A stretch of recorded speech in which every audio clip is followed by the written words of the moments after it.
Hello everybody, मैं आपका अपना दोस्त धर्मेंद्र कुमावत। एक दिन एक चुनौतीपूर्ण प्रश्न वाली सीरीज अपन डिस्कस कर रहे हैं जो काफी महत्वपूर्ण है, क्योंकि इसमें अपन थ्योरी ना पढ़ करके जो क्वेश्चन है उससे रिलेटेड कॉन्सेप्ट बाद में अपन देख रहे हैं। इससे अपन को आइडिया हो जाएगा कि किस टाइप से, कौन से कॉन्सेप्ट से, कौन से एनसीईआरटी के चैप्टर से या टॉपिक से क्वेश्चन पूछे जाते हैं या पूछे जा सकते हैं। ठीक है, और साथ साथ में जो कॉन्सेप्ट है वो भी यहां पर अपन क्लियर कर रहे हैं। जो चार ऑप्शन है उन चारों को अलग अलग यहां पर अच्छे से अपन समझ रहे हैं। क्वेश्चन विद कॉन्सेप्ट सीरीज भी से अपन कह रहे हैं नीट के लिए। लास्ट सेशन में क्वेश्चन अपन डिस्कस किया था, उसका आंसर आपको बताना था। क्वेश्चन ये था, सही कथन का आपको चयन करना है। बिना टाइम वेस्ट किए अपन स्टार्ट कर रहे हैं। हिंदी में क्वेश्चन लिखा, इंग्लिश में भी लिखा, क्योंकि अगर नीट में पेपर जो आता है अगर हिंदी में कोई करेक्शन है तो इंग्लिश वाले को सही माना जाता है। ठीक है, तो क्वेश्चन कुछ इस टाइप का है। ए ऑप्शन लिखा है, सही कथन का चयन करें। ए लिखा है डायफ्राम के संकुचन के कारण बाह्य श्वसन शुरू होती है। बी लिखा है बाह्य इंटरकोस्टल मांसपेशियों के कारण बाह्य श्वसन होती है। से लिखा है अंतरा फुफ्फुसीय दबाव वायुमंडलीय से कम होता है, इसीलिए अंत्य श्वसन मतलब कब होता है? अंत्य श्वसन के दौरान। और दे लिखा है अंत्य श्वसन तब होता है जब वायुमंडलीय दाब अंतरा फुफ्फुसीय दाब से कम होता है। क्वेश्चन पढ़ करके आपको समझ में आ गया होगा कि कौन से टॉपिक से पूछा गया, कौन से चैप्टर से पूछा गया। ठीक है, श्वसन एवं गैसों का विनिमय, breathing and exchange of gases chapter से पूछा गया है क्वेश्चन। अब इसके अंदर आपको इसको समझने के लिए जो इंपॉर्टेंट जो पॉइंट्स, जो टर्म्स है वो मैं आपको बताता हूं, उसके बाद में आप इस क्वेश्चन का आसानी से आंसर दे देंगे। और जो मैं आपको बताऊंगा वो जो कंसेप्ट है एनसीईआरटी से बहुत इजी लैंग्वेज में यहां पर मैं आपको समझाऊंगा, बहुत अच्छे से आपको समझ में आ जाएगा तो समझिएगा इसको। ठीक है, तो श्वसन की बात करते हैं मनुष्य में। श्वसन की या जो रेस्पिरेशन की बात करते हैं, श्वसन में मनुष्य में मेन जो पार्ट होता है वो क्या होता है? मेन लंग्स होते हैं। स्टार्ट की बात करें, कहां से स्टार्ट होता है? जो अपना नेजल केविटी है, नासा गुहिका, वहां से लेकर जो कुपिका है लास्ट तक। वैसे जो आपको याद रहना चाहिए, वैसे जो चित्र है उससे भी आपको समझ में यहां पर आ जाएगा। ये जो एनसीईआरटी से मिलता जुलता चित्र है, नासा मार्ग, नासा छिद्र, एपिग्लोटिस, श्वास नली, श्वसनी, फेफड़े, डायफ्राम, और उसके बाद में क्या लिखा है? कुपिका सबसे लास्ट में लिखा है, जहां पर क्या होता है? गैसों का आदान प्रदान होता है। लेकिन ये तो एक पैसेज आपने बता दिया। श्वसन जो होता है वो प्रोसेस में कौन कौन से पार्ट इन्वॉल्व होते हैं, कौन कौन से स्ट्रक्चर्स इन्वॉल्व होती है, उसकी बात करते हैं। तो श्वसन में सबसे पहले तो आपको ध्यान में रखना, एक तो आपका होता है डायफ्राम। क्या होता है? डायफ्राम। हिंदी में भी डायफ्राम बोल रहे हैं और इंग्लिश में भी क्या बोल रहे हैं? डायफ्राम इसे बोल रहे हैं। और दूसरा आपके पास होती है इंटरकोस्टल मसल, या जिसे अपन कहते हैं अंतर परशुक पसलियां।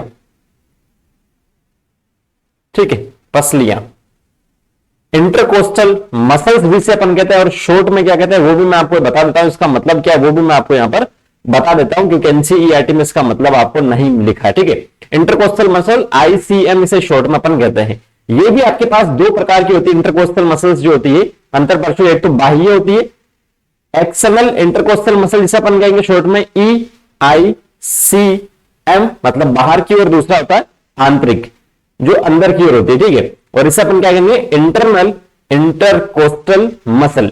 ये होती क्या है अब बात करते हैं। टर्म तो आपने बता दिया। डायफ्राम जो होता है वो मनुष्य में लगभग जो आपका ये पेट वाला रीजन, ठीक है, डायफ्राम क्या करता है? जो अपना एब्डोमिनल केविटी है, उदर गुहा, जो नीचे की ओर पेट जिसे अपन कहते हैं, और जो अपना रेस्पिरेटरी सिस्टम वाला जो ऊपर वाला श्वसन वाली जो केविटी है, ठीक है, रेस्पिरेटरी केविटी जिसे अपन कह सकते हैं, जिसके अंदर लंग्स होते हैं, उन दोनों को डिवाइड करने वाली एक मसल है स्पेसिफिक टाइप। क्या है? दोनों केविटी के जो पाचन और जो श्वसन, उन दोनों को अलग कर रहा है। हाँ, बीच में से तो यहां से गुजर रहा है, उसकी कोई दिक्कत वाली बात नहीं। मेन जो उसे अलग कर रहा है वो आपके पास है डायफ्राम। शेप की बात करेंगे डायफ्राम का, जैसे मनुष्य का एक कुछ इस प्रकार से चित्र अगर मैं बनाऊं यहां पर, ठीक है, ये था, और ये अपने दोनों लंग्स इस साइड से, ये कुछ इस टाइप से लंग्स अपने हैं, और नीचे की ओर आपके पास क्या होता है? डायफ्राम। ये जो बताया जा रहा है ये क्या है भाई साहब? ये जो नीचे की ओर आपको बताया जा रहा है ये क्या है? डायफ्राम है। और डायफ्राम का शेप अगर पूछा जाए तो वो गुंबदाकार होता है, डोम शेप। डोम या गुंबद जिसे अपन कहते हैं, मंदिर मस्जिद देखते हैं अपन, उसके ऊपर का जो होता है कुछ इस टाइप से होता है लगभग। ठीक है, ये होता है डोम शेप। इसमें है ये। इसमें क्या होता है? कॉन्ट्रेक्शन होता है, रिलैक्सेशन होता है, संकुचन होता है, शिथिलन होता है। दूसरा अंतर परशु पेशियों की बात करें तो मनुष्य में क्या होती है? रिब्स होती है 12 जोड़ी। 12 जोड़ी क्या होती है? पसलियां होती है। 12 जोड़ी रिब्स होती, और इन रिब्स पर क्या लिखा? इंटरकोस्टल मसल, जो अपनी 12 जोड़ी होती है ना यहाँ पर इस साइड से, ये अपने बीच में तो स्टर्नम है जो प्लेट बोन होती है, और यहां से ये क्या होती है 12 जो जोड़ी होती है रिब्स होती है, जो बोन्स होती है यहाँ पर। अब यहाँ जो मसल्स होती है, जो एक तरह का नेटवर्क ये बना लिए, जैसे ये मान लो ये रिब्स है सिंपल सा दोनों तरफ से, ये क्या रिब्स है जो यहाँ पर है पीछे आगे की ओर 12 जो जोड़ी है। अब यहाँ की जो मसल्स है जो बाहर की ओर लेके जाएगी रिब्स को, उसे अपन कहेंगे बाह्य अंतर परशुक। अंतर का मतलब बीच में, इन रिब्स के बीच में यहाँ कहीं, जैसे ये मतलब जो डार्क साइड आपको दिख रहा है मेरे हाथ का, हम काले हुए तो क्या हुआ दिन वाले, वो आपके पास बाहर की ओर लेके जाएगा। अभी ये मेरे पास रिब्स ऐसी, अब जब इसमें स्टिमुलेशन मिलेगा तो क्या होगा, बाहर की ओर जाएगा, वो मसल काम करेगी भाई। आंतरिक की बात करेंगे, अंदर वाली जो लाइट स्किन दिख रही वो वापस अंदर की ओर लेके आएगी। तो ये कुछ दो प्रकार की क्या होती है पेशियां होती है, एक्सटर्नल इंटरकोस्टल मसल, बाह्य अंतर परशुक पेशियां, और इंटरनल इंटरकोस्टल मसल, आंतरिक अंतर परशुक पेशियां। जब भी श्वसन होगा, श्वसन की बात करते हैं दो प्रकार का होता है, एक तो बाह्य श्वसन या नी श्वसन जिसे अपन कहते हैं एक्सपिरेशन इंग्लिश में कहते हैं, या दूसरा होता है अपने पास कौन सा अंत्य श्वसन या इंस्पिरेशन जिसे अपन कहते हैं। तो ये आपको सिंपल सा समझ में अब आ गया होगा, ठीक है। अब यहां पर होता क्या है, जब भी दो प्रकार के श्वसन की बात कर रहे हैं, अंत्य श्वसन और बहिर्श्वसन या बाह्य श्वसन भी अपन इसे कहते हैं, बहिर्श्वसन इंस्पिरेशन एंड एक्सपिरेशन। तो ये आपके पास क्या होगा, ये जो डायफ्राम बताया जा रहा है दोनों साइड में, जब अंत्य श्वसन होगा या श्वसन जब भी होगा, तो सबसे पहले आपको ध्यान में रखना है, श्वसन जब भी आपके पास हो रहा है तो जो दाब है वायुमंडलीय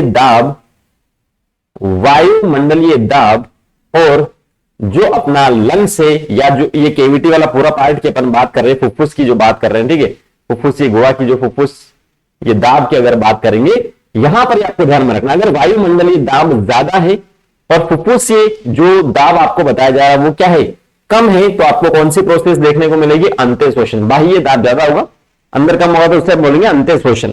और जब बहिर्श्वसन की बात करेंगे तो क्या होगा, फुफ्फुस से जो अंदर वाला जो दाब है वो क्या होगा, ज्यादा यहां पर होगा, और वायुमंडलीय दाब क्या होगा, तो उसे अपन क्या कहेंगे, बहिर्श्वसन। उसमें गैसेज जो क्या होगी बाहर निकल जाएगी, क्लियर है। लेकिन ये बढ़ता कैसे, आपने केमिस्ट्री में इक्वेशन पढ़ी होगी, PV is equal to NRT, ठीक है, ये तो कांस्टेंट है, ये पी प्रेशर है, वी वॉल्यूम है, टी है टेम्परेचर है। अब इसको मैं कुछ इस टाइप से भी लिख सकता हूं, P inversely proportional to 1/v। अगर दाब ज्यादा है तो वॉल्यूम या आयतन जिसे अपन कहते हैं वो क्या होगा, कम होगा। अब यहां अपन ने बात की अंत्य श्वसन में बाहर का जो दाब है वो ज्यादा है, मतलब अंदर का क्या है दाब कम है, अंदर का दाब कम है तो आयतन क्या होना चाहिए, ज्यादा होना चाहिए। आयतन ज्यादा होने के लिए ये जब डायफ्राम इसमें कॉन्ट्रैक्शन होगा तो ये क्या आएगा, नीचे की ओर आएगा। आ रही बात समझ में, पहले ये मेरे पास डायफ्राम ऐसा था, अब जब ये यहां से नीचे की ओर जाएगा ऐसे, तो ये वाली जो जगह है वो तो फ्री हो गई, फ्री हो गई तो आयतन यहां पर बढ़ गया। आयतन जब बढ़ा तो क्या हुआ, दाब कम हुआ, और दाब कम हुआ तो क्या हुआ, अंदर गैसेज आ जाएगी। और साथ साथ में यहां जो मसल्स होगी यहां पर, ठीक है, यहां जो मसल होगी एक्सटर्नल इंटरकोस्टल, जो बाह्य जो मसल्स जो है रिब्स को क्या करेगी, ऊपर की ओर उठाएगी यहां पर, तब ओवरऑल इस जगह का क्या होगा, वॉल्यूम यहां पर बढ़ जाएगा और दाब क्या जाएगा, कम हो जाएगा। और इस प्रोसेस को आप समझ जाओगे तो बहिर्श्वसन में क्या होगा, इसका जस्ट उल्टा होगा, वापस से डायफ्राम क्या होगा, ऊपर की ओर आएगा और ये रिब्स नीचे की ओर आएगी, मतलब कॉन्ट्रैक्ट होगा तो आयतन कम होगा, आयतन कम होगा तो उस समय दाब ज्यादा है, वो बाहर की ओर गैसेज को निकाल देगा। आगे बात समझ में ये वाली, तो ये आपका सिंपल सा चित्र भी आपको यहां पर बता रखा है, इसे देख करके आप आसानी से समझ सकते हैं। ये देखेंगे चेस्ट एक्सपेंड कर रही है क्योंकि ये जो रिब्स से ऊपर की ओर आ रही है यहां पर, ठीक है, स्तनम का रोल है, ये रिब्स से ऊपर की ओर आई है, ये लंग्स बताया जा रहा है, बीच में डायफ्राम है, डायफ्राम नीचे की ओर जा रहा है, मतलब आयतन यहां पर बढ़ेगा, वॉल्यूम बढ़ेगा तो प्रेशर क्या होगा, कम होगा, प्रेशर कम होगा तो यहां से गैसेज क्या जाएगी, अंदर आ जाएगी, ठीक है। दूसरा बहिर्श्वसन में क्या होगा, इसका जस्ट उल्टा होगा, यहां पर आपके पास क्या होगा, चेस्ट जो है वापस रिब्स से नीचे की ओर जा रही है, डायफ्राम वापस रिलैक्स हो रहा है, तो दाब यहां पर जो वॉल्यूम है वो यहां पर क्या होगा, कम होगा, तो दाब यहां पर बढ़ेगा, और बाहर का दाब क्या होगा, वायुमंडलीय कम होगा इसके कंपैरेटिवली, तो गैसेज यहां से बाहर आ जाएगी। क्लियर हो गया होगा ये मेरे हिसाब से, ठीक है। अब बात करते हैं इसमें सही कथन का आपको चयन करना है, तो पहला लिखा है डायफ्राम के संकुचन के कारण बाह्य श्वसन होता है, डायफ्राम जब संकुचन करेगा तो अंतर श्वसन होगा, ठीक है, तो ये स्टेटमेंट क्या है, गलत है।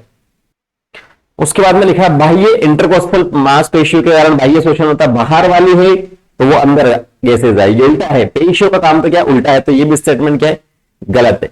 फिर लिखा अंतरा फुफ्फुसीय दबाव वायुमंडलीय से कम होता कब, अंत्य श्वसन के दौरान, तो स्टेटमेंट सही है, अंदर वाला दाब कम होगा वायुमंडलीय, तभी तो क्या होगा, बाहर से अंदर की ओर गैसेज आएगी, तो ये स्टेटमेंट अपना क्या जाएगा, सही हो जाएगा। और बाकी द लिखा है। अंत्य शोषण तब होता है जब वायुमंडलीय दाब इसका उल्टा लिखा, तो ये क्या है, गलत स्टेटमेंट है। सो सही कथन की बात करेंगे तो वो आपके पास कौन सा हो जाएगा, तीसरा जो स्टेटमेंट है वो यहां पर सही हो जाएगा। क्लियर है? आई होप ये कॉन्सेप्ट आपको समझ में आया बहुत अच्छे से। फिर भी कोई डाउट रहता है तो आप कमेंट सेक्शन में कमेंट करके पूछ सकते हैं, नहीं तो पता ही है आपको क्या करना है। यहाँ पर इंस्टाग्राम, फेसबुक और यूट्यूब है आपके लिए। इंस्टाग्राम पर सर्च कीजिएगा राइजन करियर एकेडमी और वहां अपने डाउट भेज सकते हैं। कल के लिए जो क्वेश्चन है वो ये रहा आपके सामने, स्क्रीनशॉट इसका ले लीजिएगा और कमेंट सेक्शन में कमेंट करके जवाब बताइएगा 2 मिनट में। हार्मोन क्रिया की स्वीकृत अवधारणा के अनुसार यदि रिसेप्टर अणुओं को लक्ष्य अंगों से हटा दिया जाए तब लक्ष्य अंग होगा। ए लिखा हार्मोन पर प्रतिक्रिया करना जारी रखे लेकिन विपरीत तरीके से। बी लिखा है बिना किसी अंतर के हार्मोन पर प्रतिक्रिया करना जारी रखेगा। सी लिखा है हार्मोन पर प्रतिक्रिया करना जारी रहे लेकिन उच्च एकाग्रता की आवश्यकता हुई। और डी लिखा हार्मोन पर प्रतिक्रिया नहीं करना। तो लक्ष्य अंग क्या करेगा और क्या नहीं करेगा वो आपको बताना है। कौन से चैप्टर से, कौन से टॉपिक से आपको समझ में आ जाना चाहिए। ठीक है, तो इंग्लिश में भी लिखा है, आसानी से आप देख सकते हैं और पढ़ सकते हैं। जरूर इसका कमेंट सेक्शन में कमेंट करके आंसर इसका बताइएगा। मिलते हैं नेक्स्ट सेशन में। Thank you, all the very best.